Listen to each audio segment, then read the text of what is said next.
یہ پھول تو کلیوں کا تبسم بھی نہ ہو.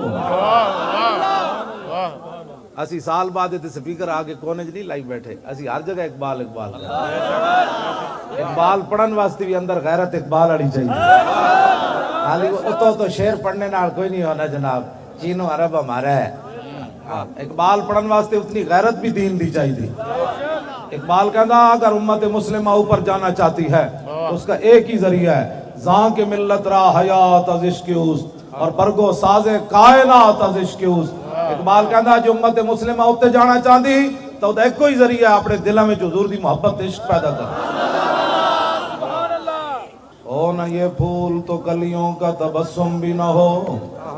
میں کہا اقبال اے لوٹے بسترے نال تے اے حکومتی چمچے نال کھڑیا, اے جو کچھ ہے نیلا آسمان کھڑیا, انہیں یہود و نصارہ دے ایجنٹا نال کھڑیا. اقبال کہتا نہیں چلا ہویا. او نہ یہ پھول تو کلیوں کا تبسم بھی نہ ہو اور چمن دار میں بلبل کا ترنم بھی نہ ہو. یہ نہ ساقی ہو تو پھر میں بھی نہ ہو, خم بھی نہ ہو اور بزم توحید بھی دنیا میں نہ ہو, تم بھی نہ ہو.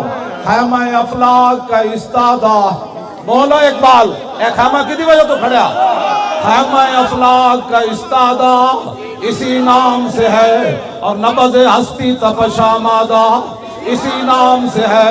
دشت میں کوثار میں میدان میں ہے, بحر میں موج کی آغوش میں طوفان میں ہے, چین کے شہر مراکش کے بیابان میں ہے اور پوشیدہ مسلمان کے ایمان میں ہے.